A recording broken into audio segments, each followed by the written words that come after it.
Hi, it's Miss Vital. This podcast is on conservation biology and global change, and it corresponds to Chapter 56 in the AP Biology textbook.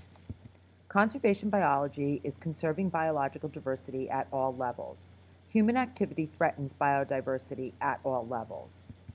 We can look at three levels of biodiversity. There's genetic diversity, which is genetic variation within a population and between populations. In other words, we're talking about one species here and the differences between the individuals. There's species diversity, which is the variety of different species in an ecosystem or across the biosphere. Endangered species are endangered of becoming extinct, and threatened species are likely to become endangered. Ecosystem diversity is the variety of ecosystems in the biosphere, and we've talked about different biomes, so you have an idea of that. Ecosystem services refers to the processes through which natural ecosystems help sustain human life. For example, ecosystems can purify air and water. They can detoxify and decompose waste. Organisms can pollinate crops, and organisms can control pests. Some of the threats to biodiversity include habitat loss. This is when human activity causes the loss of habitat. Agriculture, development, pollution, and climate change can all cause habitat loss. Fragmentation is when there are small isolated patches of ecosystems remaining after a large part of the habitat has been lost. Another way that we threaten diversity is by introducing non-native or exotic species. This can be intentionally done or accidentally done by moving them into an ecosystem. For example, it is thought that during Hurricane Andrew, the lionfish that is native to the Pacific was released into the ocean surrounding Florida from aquariums, and now they are considered an invasive species in the Caribbean. Human overharvesting of wild organisms means that they take them faster than the population can rebound. Overhunting and overfishing are examples. Global change. Humans also can alter global ecosystems through things like climate change and acid precipitation. There are two ways to conserve populations. The first way is small population approach. The smaller a population becomes, the more vulnerable it is.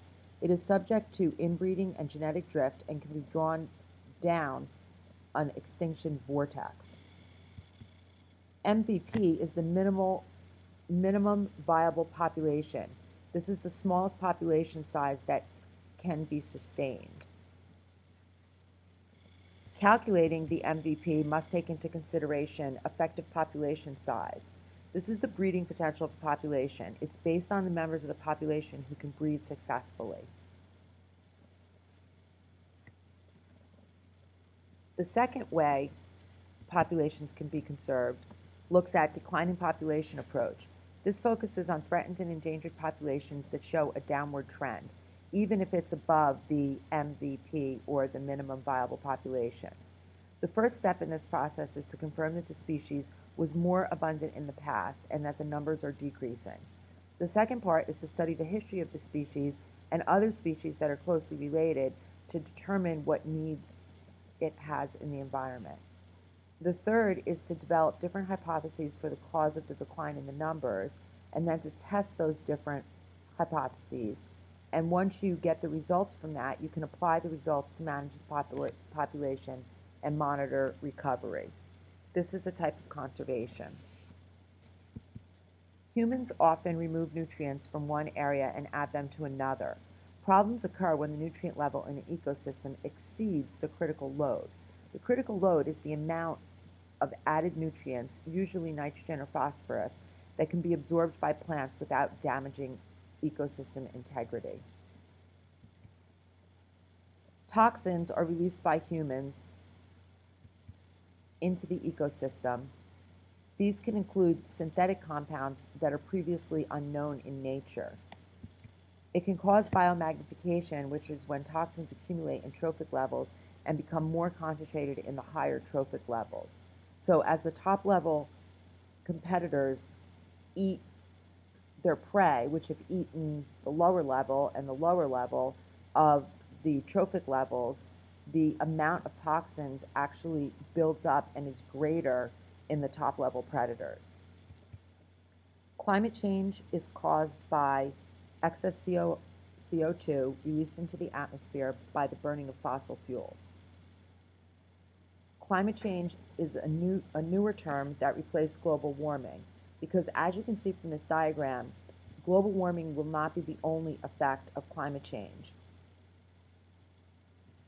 The way to reduce climate change is to release CO2 emissions, to reduce CO2 emissions from cars and factories and other combustion engines that burn fossil fuels.